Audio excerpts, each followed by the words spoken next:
Welcome to Unbiased Recovery, brought to you by Meta Addiction Treatment. I'm Ed LePage. I'm Casey Herlihy. Thank you to Fusion Blue Productions for letting us use the space, providing us with all this equipment, and doing all these things that we certainly cannot do. Yeah, we're totally incapable of most of this. Most things generally involving life. Well, that's debatable. I'm learning. Well, yeah, exactly. Yeah, we're learning. I think we learn a lot of stuff about ourselves in recovery, and that's one of the things that we're going to talk to you about. We're going to, bring on some addiction treatment professionals. We're going to bring on some, former addicts, recovering addicts, recovered addicts, however you want to phrase it. People that have based their life around abstinence-based recovery, people that have used medication-assisted treatment.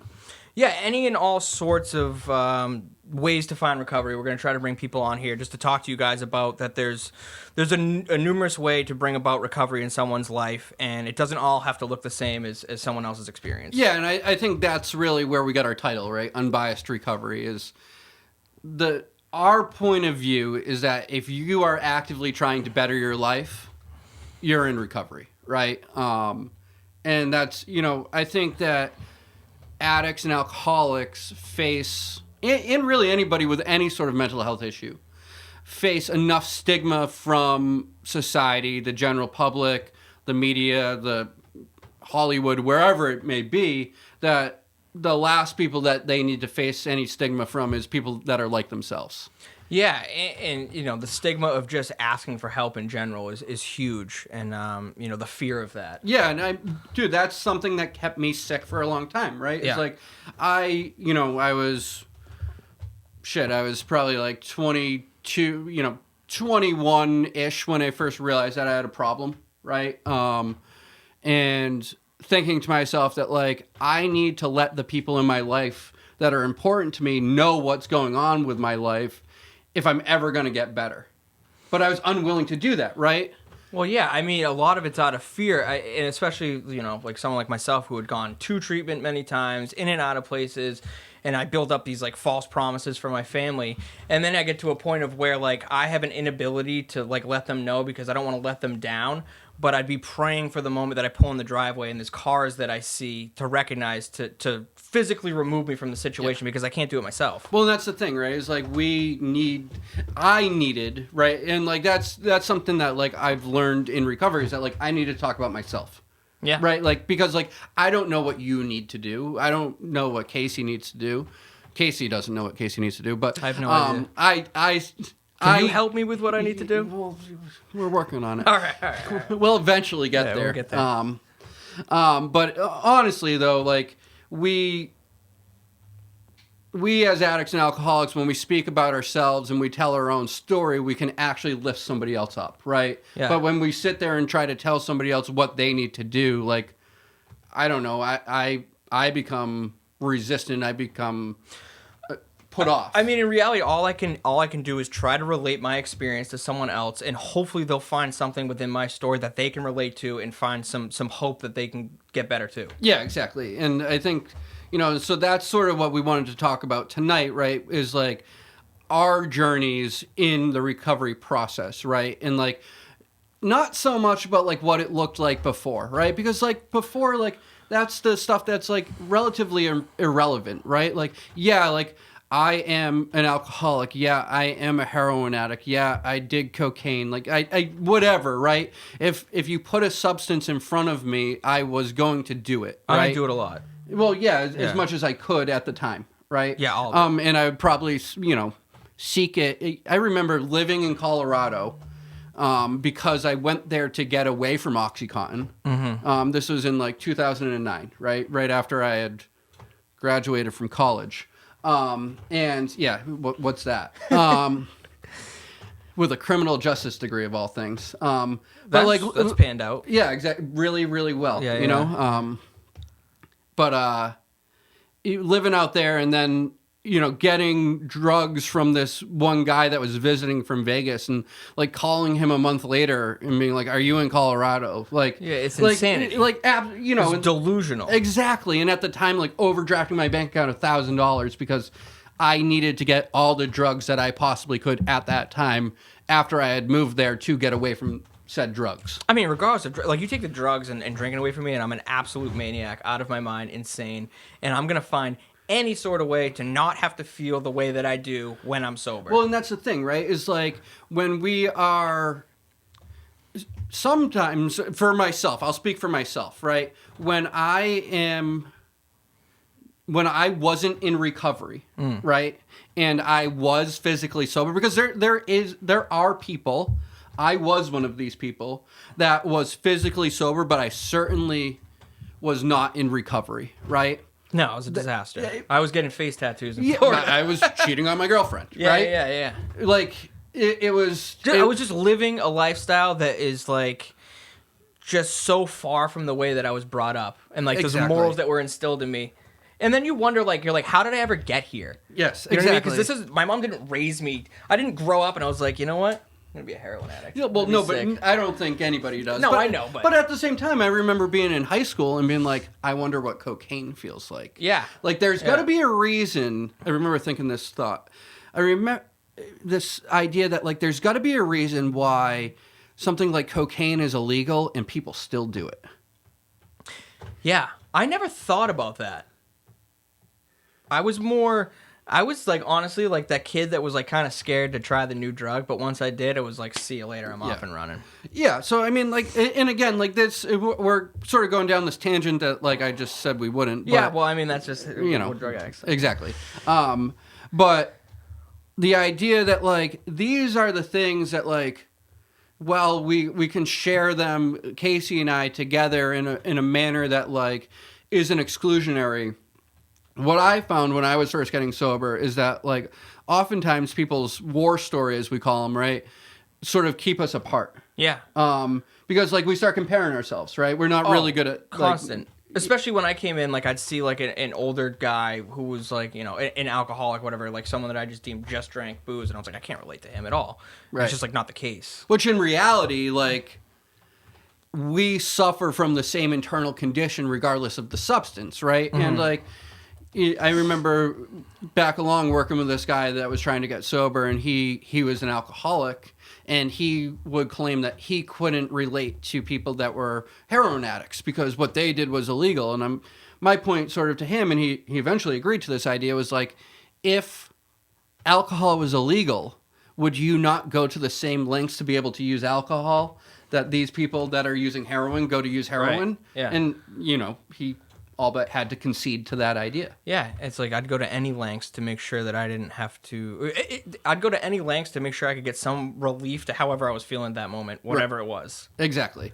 Well, and so, like, getting back to the idea of, like, sort of like that stigma that, like, kept me sick, right? Yeah. Like, it kept me, like, isolated. And eventually when, like, I was willing to be honest with the people in my life that mattered about what was going on, because, like, You'll find out through this podcast, through, the duration of it, however long it lasts, you'll hear most of Casey and I's stories. And the way we ultimately each got sober is very similar, but our path to finding it is very different, right?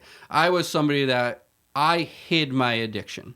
Like, most of the people in my life, like, I had probably, like, 7 levels of people in my life that would have various degrees of knowledge of what was going on. I even lied to my drug dealers of who I was buying drugs for. Oh, I used to lie to a friend of mine, he passed away last June, about, I would lie to him about using needles. I would lie to him about, like, who I was getting drugs from, like, all sorts of things. Like, I'm always trying to keep a secret from someone, right. But ultimately, like, the person I lied to the most is myself. Well, yeah, of course, right? Because and like, all these false narratives that we gave ourselves around like what we're doing is only affecting us, right? Absolutely. Like I mean, or that I'll be able to grow out of it someday. Yeah, I remember being in college and, like, sitting in a room full of a bunch of people doing cocaine and being like, when I graduate college, I'm not going to do this anymore. Yeah, I would never do that. No, absolutely not. You wouldn't tell yourself that you weren't going to do it anymore? No, I would never do cocaine after college. That would be preposterous. Like, you definitely lied to yourself in the same way. You're a liar. I know you're a liar then, and you're probably a liar now. You still lie. I know. You are lying. Sack of shit. I would never say that about you. I would never say it On about camera. myself. To our limited audience. Yeah, to the one person that will Who's watch recording this. it. Yeah, exactly. Yeah. But yeah. So like anyway, so like like in 2011, I finally came to this breaking point where like I had suffered enough pain, internal pain, right? Because like my external circumstances, like while they were certainly not ideal, didn't get as bad as many people's do, right? And like I had eventually suffered enough pain that I became willing to be honest with the people in my life that mattered, and like ultimately in doing that, like I was able to be given the treatment that I needed to overcome my addiction, right? So I'm a guy that went to detox once, went to treatment once, went to a sober house after that once, and have stayed sober for the last 9+ years, right? I have not. Yeah, exactly. Well, but Yeah, here's the that's thing, the right? I remember being in treatment, and this is something that I tell the guys that, you know, come into our treatment facility, is that, like, the guys that are there for the first time, it's like, you're going to get, at some point in time, you're going to have this false idea that when Casey's telling you something about the big book of Alcoholics Anonymous, and, like, and I'm not trying to blow up your spot, but, like, this is what happened to me, is like he's going to start talking about how he relapsed in the step process, Yeah. right? Oh, yeah. And you're going to get this idea of like, because this happened to me, that like, I don't say you're gonna, but like you might get this idea. Right. That I'm going to have to relapse in the step process so that I can have the experience that Casey had. Because that's ultimately what happened to me. That's a huge issue that I see a lot of time, and it happened to me too, is I'm trying to emulate someone else's experience instead of trying to have my own experience with it. Because it's like, you know, if you want what we have, then do what we do. But it's like, that's not really the exact premise behind it. Like, it's you have to do take the action that I took, but have your own experience with it. Well, yeah, and that, to have an authentic experience, like it can't be manufactured, right? And that's something that like I think I've struggled with in to some degree in the step process, is like I think that like I can get into this modality still to this day, really, of like I need to check off these certain boxes and I'll be okay. Yeah, like write an inventory or whatever. Yeah. If I do these certain things every day, pray, meditate, right? You know, like 10, 11, 12, then everything's going to be fine. And that's just like, that's not always the reality of it. Well, yeah, and it's like everything is fine. Yeah. But like I forget who first said this, but like as a recovered alcoholic and drug addict, like I still to this day am a relief-seeking missile. Yeah, you said that to me a couple weeks ago, and I used it immediately. I need relief, right? Like I don't do well with distress, right? No. And like, so for me, and like, I don't think many people that are drug addicts and alcoholics do very well with distress, right? We can all tolerate it to varying degrees. We can all put on a smiling face. Some of us, you know, better than others, but you know, like, but when I do take the actions that like Casey just said, right? Like that I learned, you know, somewhere in my first few months of sobriety, which is ironic because like you learn this thing in the first few months of your sobriety that you use years later, but yeah, you're always going back to the basics. Yeah, exactly. But when I use those, like I get some relief, right? But like it's not always the relief that I'm seeking. Right. It's like what, and then you end up like we've talked about this with like inventory and things like that. It's like, am I doing this just for like some journaling exercise, or like am I actually doing it to like find an action to take on it so that I therefore get the relief, or you know Yeah, no, I get what you're saying. And I guess to somebody that like just stumbled upon this podcast that doesn't have any idea of recovery, like maybe we should just like backtrack a little bit and talk about the step process a little bit, because like we're referencing things that no one has any idea what we're talking about if you're not in that process. And you shouldn't, right? Because like I didn't, right? No, so like, you know, step one is like we admit that we're powerless over alcohol, that our lives have become unmanageable, right? So like, I like what that means to me is that like, you know, like I can't drink or use in safety. And I also can't stay sober on my own. The unmanageability of my life doesn't necessarily mean that I can't hold down a job.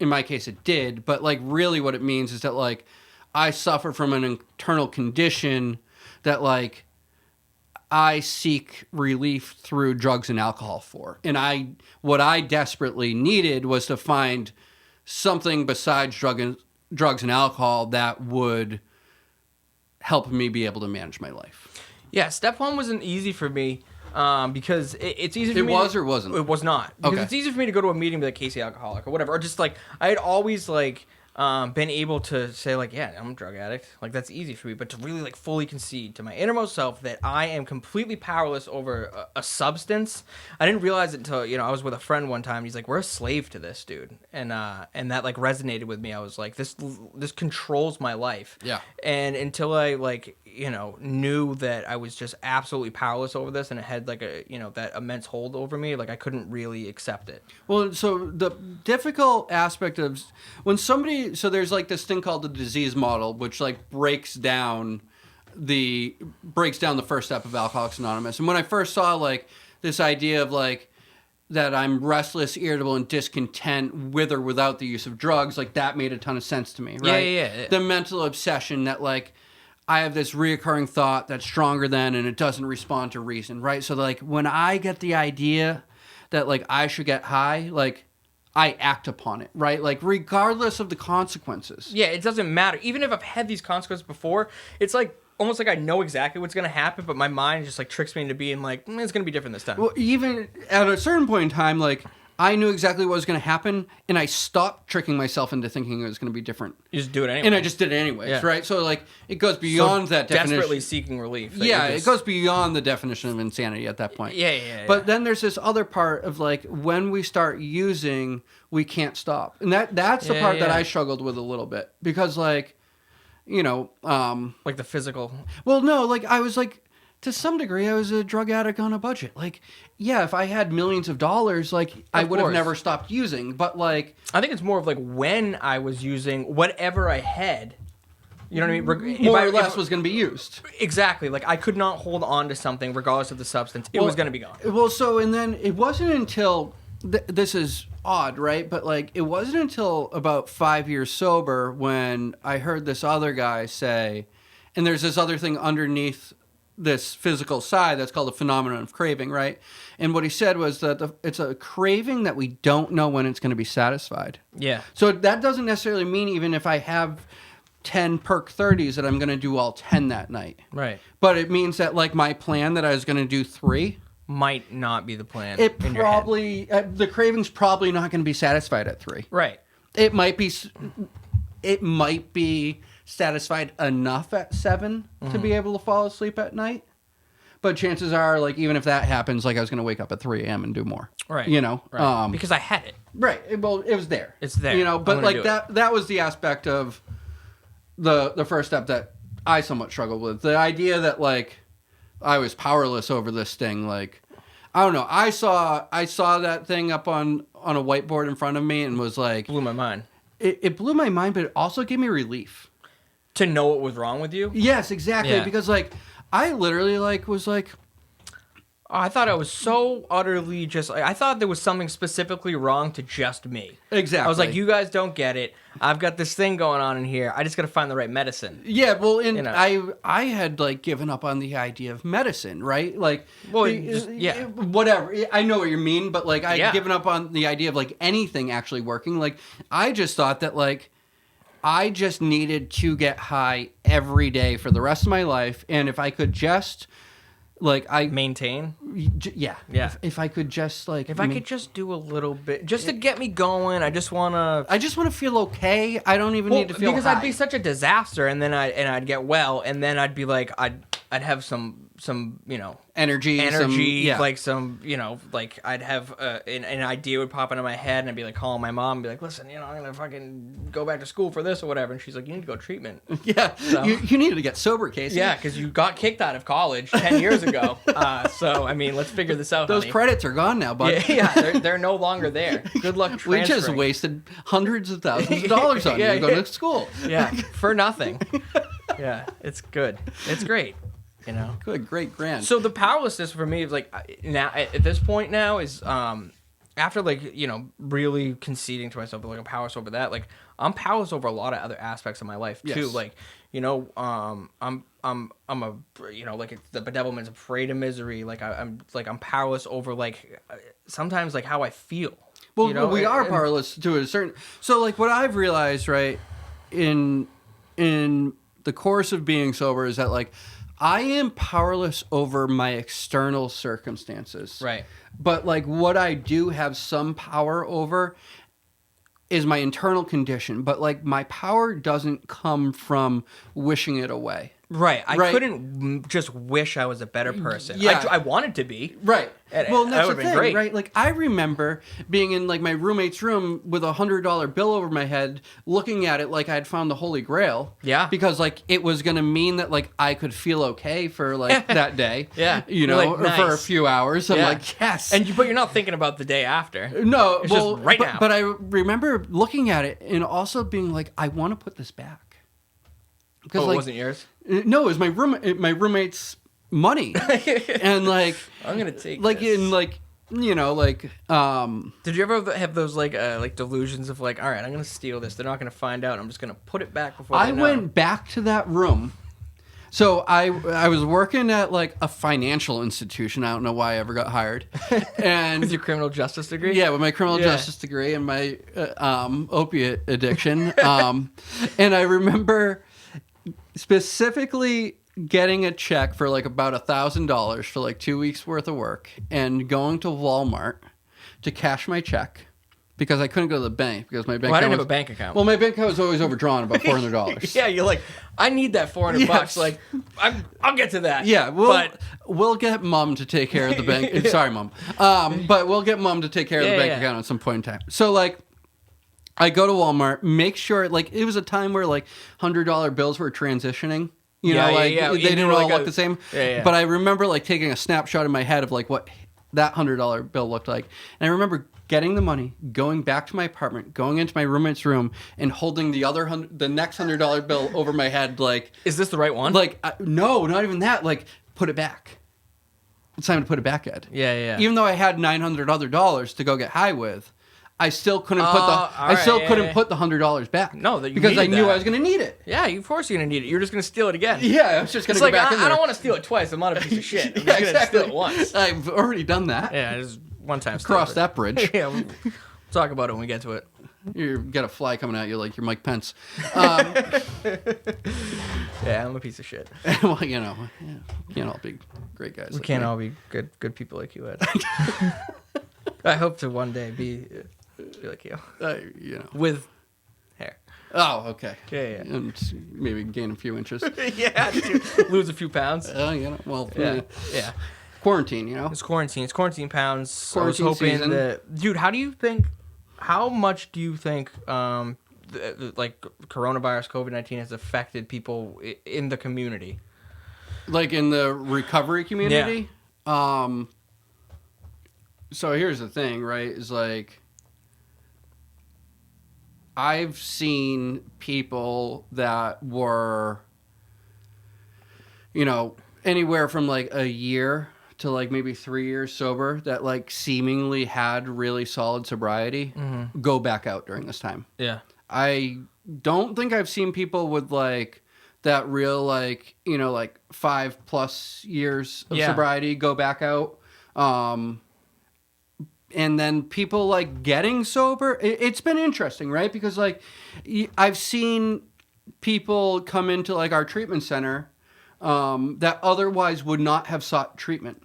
Yeah. Because like, you know, like this has highlighted people's alcohol use. Absolutely. Right? Like it really hasn't brought in anybody that's a quote unquote hard drug addict. Yeah, right? yeah. But like it has brought in a lot of people with specific alcohol abuse. it's specific alcohol use. Yeah. And that's something that I didn't think I would see as much of working in the field is a lot of like just specifically alcohol Well, and abuse. I think I'm not a huge statistic guy, but I think that it is still the most abused substance Oh, yeah. Well, probably. I mean, after nicotine, but right.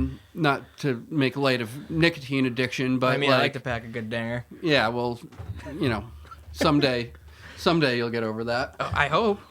But nicotine fits. Yeah, that's not good to see. Somebody having nicotine fits. It's not pleasant. No. But you never knew how bad you detox off nicotine. Yeah. Until you see a man having nicotine I remember fits. one time I was literally driving down this highway that we're in front of, Route 1. Yeah. And my mom was bringing me to work because obviously I didn't have a car and I was living on her couch and I was like 29 years old. And I was going to work right down here and I was so dope sick. And I remember being like, Mom, I think it's just because I don't have any dip. And I was like, can we get a tin of dip? And she's like, yeah, honey, we'll get you a tin of dip. But I think it's more than that. And I was like, no, it's definitely just the nicotine. Yeah, well, not the crippling drug addiction. No, probably not that. No. It's just the nicotine. But yeah. So like, COVID's impact upon people in recovery. I think that it's isolated people, right? Yeah. And like isolate, and that's the thing, right? It's like we're gonna see the impact of COVID long after it's gone, hopefully gone. Yeah, like or vaccinated or there's whatever, some sort of breakthrough treatment that's actually like available to the general public, right? Yeah. And not just the president of the United States. Sorry, I had to throw that in there. But like having been isolated, right? Like I think that like this is going to have an impact upon not just people that are drug addicts and alcoholics, but I think this is going to create drug addicts and alcoholics, right? Because like people are being isolated in abusive homes. People are being isolated in situations where they normally might be able to get out of, but at this point they can't. Yeah, like like a 7-year-old kid that is in an abusive home. Like school is his refuge. That's his way of escape. Like summer camp is his refuge. Like playing youth sports, right? Like is his refuge. But like instead he's stuck at home with his potentially alcoholic or drug addicted parents. Right, and like. And he's stuck in that scenario and doesn't know where his next meal's coming from, and and all this sort of stuff. Like, I think from what we understand about mental health now, and like how like the impact of a childhood has upon an individual, and I was gonna ask that. How much do you think trauma affects someone? Like, do you think there's different aspects of it? If like some people are born with the disease, or sometimes it can be manifested through like previous trauma that leads them to it, or I mean, there's scientific evidence. And okay, first of all, I'm not the best person to answer this.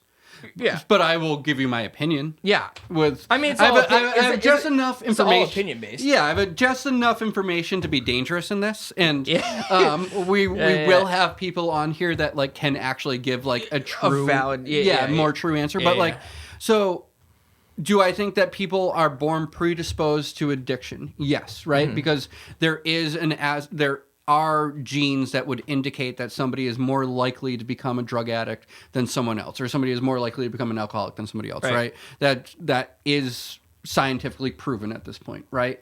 Those things are not pathological in nature, right? Just because you're born with that gene doesn't mean that it will be set off in that way, right? But childhood trauma and trauma in general does rewire the way that your brain operates. Yeah. Right? Like it can trigger you going back into that fight or flight response. Right? What, science would sort of label as like the reptilian part of your brain, like the least developed but the most primitive part of your brain, like the brain that was there first, right? Fight or flight, I guess freeze, right? You would put in there. Yeah. And that's sort of the, and then into the reward system of your brain, right? So like if you do have some trauma, right? And I think it's something about like 70% of people in addiction treatment, I guess, because those are the only people that you can really get the answers from, right? Have some form of trauma present in their life, right? So like to say that trauma will make you a drug addict or an alcoholic I think is overstating it, because it there's people that have trauma that aren't. Right. But then do I think that it would make you more likely to be one? Yeah. 100%. So maybe the way I look at it is I do think people are born like predisposed to it, like genetically, and then trauma can amplify that and make them find some other relief system. And it makes sense about that it modifies your brain or alters your brain chemistry, because it's like that's essentially what my problem is. It's in my mind. I need an emotional rearrangement. So back the unbiased thing, it's regardless of what sort of group or whatever you want to participate in or affiliate with, it's you're looking for some sort of emotional rearrangement. The way I think is doesn't suit me any longer. Well, yeah, the way that I think, the way that I react, my emotional nature did not give me what I needed out of life. Yeah. Right. So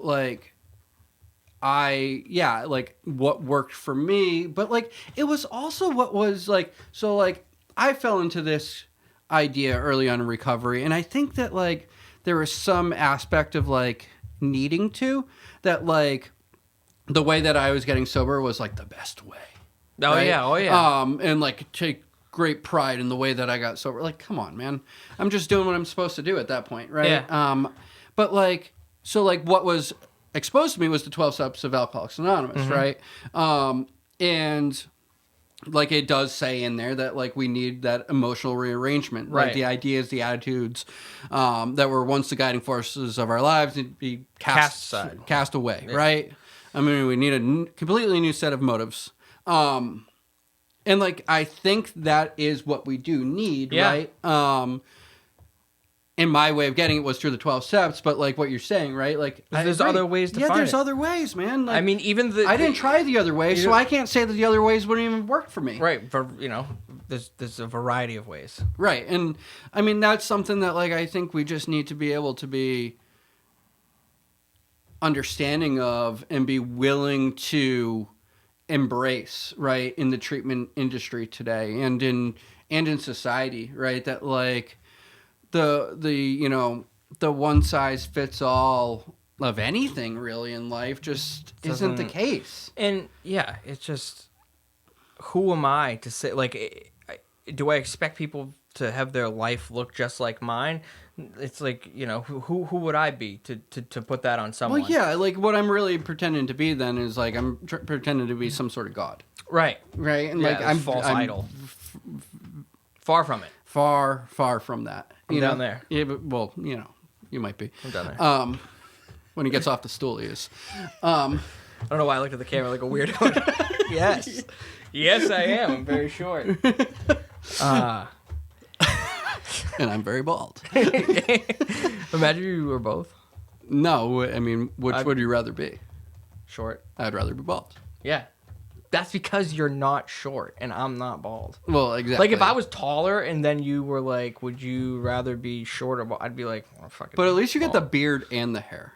I think a lot of people, this is odd, but thank God you have a really good beard, though. Well, that's true. And I have a decent head for being bald. Oh, yeah. Some people, not as much. Yeah, I don't know. I'm trying to figure out whether he's laughing at us in the background or coughing. I think he's dying. So now we have Corona. Yeah, exactly. And... But I guess the idea that I have anything special is something that I needed to rid myself of as quickly as I possibly could when I got sober. Do I have something to offer? Yes, I have some relatable experience to offer in a way for someone to recover if they just do the thing that I did. But is that the only way? No. Well, in the first time that I realized that I wasn't special in sobriety was when I was actually sponsoring this guy and bringing him through the step process, and I witnessed, and keyword witnessed, him get well. Yeah. Right? And all I had done was show him what somebody else had shown me. Exactly. Yeah. I did not have any hand in him actually getting better. No, absolutely. Yeah. And but at the same time, if he had relapsed, I would have beat the shit out of myself for that. Yeah, that's happened to me. You know what I mean? I blamed myself for someone else. I was working with someone, and I blamed it on myself. I was like, if I had just answered the phone at that time or something, then maybe he wouldn't have. And that's just not the case. Or if I had given him better advice about X, Y, and Z. Yeah, right? Yeah. If I and that's it goes back to that conversation we were having before we actually started recording, right? Yeah. If you were talking to somebody else about some dating advice, right? Yeah. And then I'm well, I disagree with what they have to say. I would, so basically something that gets brought up for a lot of people early on in recovery is this idea of how am I ever going to date somebody again? Yeah. Right? How do I go on a first date? Yeah. Right? I mean, luckily I found my wife on the internet. She loves when I say that. Is there any other way to find people these days? Well, I don't know. I'm not going to a bar. Well, yeah, I wasn't going to go to a bar. Not that you can't do those things if you have, some actual recovery for yourself, but I'm still awkward, right? I still feel weird. I'm still fearful of rejection. So of course, it was softer to sign up for Match.com and the human condition. Yeah, I still am a human being. Yeah. I'm not so enlightened. Yeah, no, I don't float around. No. But yeah, that's a good point. It's at what point, and I don't want to get too much into my personal life with this. No, get into it. Yeah, whatever, Ed. But it's for real. It's so there's a stigma around that too. Right. It's because how much of your past do you want to disclose to someone when you're first meeting them? And it's all out of fear. But for me, right? So with my wife, what it looked like was I probably within our first date told her about 90% of everything that I had to tell her. Yeah. I told her that I had cheated on ex-girlfriends. Yeah. I told her that I was a drug addict. I told her I was an alcoholic. I don't think I got into specific drugs. Well, that's what I'm saying. And then probably by our third date, I realized that this was somebody that I saw something with. Yeah. Right? It wasn't just a first date and a second date. The third, fourth, we progressed in our relationship rather quickly, right? Right. Yeah. And we were engaged within a year. But Okay, yeah. by our third date, she knew there wasn't anything at that point in time that I was holding back anymore. Yeah. There wasn't any there may have been things that were not said. Right, but she wasn't gonna at some later point find out and be like, oh my God. Well, and that's the thing, right? And as I remember my buddy, when I moved out of a sober house and into I moved into another guy that was in longer term recovery than I was, that had bought a house. He had a bunch of us living there that were sober. Yeah. And I remember getting ready to go out on a date and him being like, so what are you going to tell her? And I was like, I don't know. He's like at the end of the day, you don't want somebody to want to be with you if they don't know the real you. Yeah. He's like, you don't want to have to hide the real you to convince somebody to want to be with you. Or the real, because I agree, but I also look at it that's not who I am anymore. No, it's not, and I can understand that point of view as well. But it was a part of my life, and I was that person at a time. Exactly, and that has ultimately shaped you into being who you are. Exactly. Right. So if you can't take all of me, then I can't give you some of me. Yeah, and I pride myself on being a person who's not scared to disclose his story in hopes that it might be able to help someone and someone can relate to it, and you know what I mean? So it's why would I hide it from other people? Well, and I think that at the end of the day is I wanted to be with somebody that was accepting. Exactly. Right? I remember going out on a date with a girl and telling her that I didn't drink and her going, pfft. And it makes you just feel been shit, yeah. Well, and I honestly I didn't really want to be there anyways. Yeah. We had made this date, we had made these plans, and part of being in recovery for me anyways is showing up. Yeah. Being a man of my word, out, right? Yeah. And I said I'm going to be here, I'm going to be here. Exactly. Yeah. And so I went and it was just so clear from the very onset that this wasn't going to be It wasn't gonna anything, pan you know, out. but like just that one reaction was just like enough for me to be like, all right, well, like I definitely don't want to be here. Yeah. I'm still going to be cordial. I'm not going to be an asshole because Right, like but this is not what I'm looking for. yeah, this is not what I'm looking Well, because for. at the end of the day, yeah, I mean, I didn't get sober so that I could, just feel that like fear all the time well, anymore. and You know the what I truth mean? of the Like, matter is like, like I'm with my wife and like, like we have a home together and a son and like I still will bring somebody into my house that is 4 days sober and just got out of detox and was previously stealing stuff out of other people's houses. Right. So that like I can attempt to show him what I did to get sober. Yeah. And like if she's not going to be accepting of me having that past, she's not going to be accepting of me like bringing those people into our lives. right. You know what I mean? Yeah, because at the end of the day, like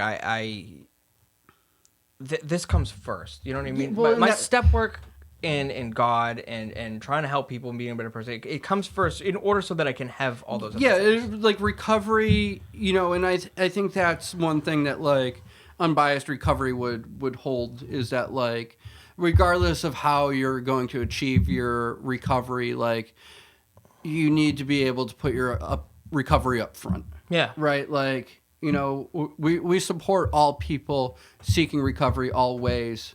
But we would strongly advise that anybody seeking recovery makes that their priority.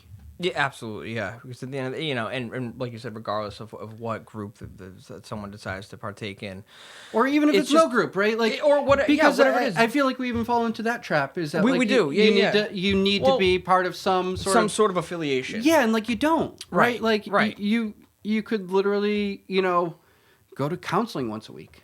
Right. You know what I mean? Like you could, whatever it is, Yeah, right? Like if you're actually trying to better yourself. Yeah, exactly. I was going to say the same and thing. like I think Don't that's, ever steal words out of my mouth well, again. I said it first, and but yeah, I think we can sort of end on that sentiment, right? That like what we hope to continue to bring to the table is bits and pieces of ourselves, bits and pieces of other people's stories and journeys in recovery, but more importantly, like the idea that like if you are trying to better your life, you can be part of our tribe.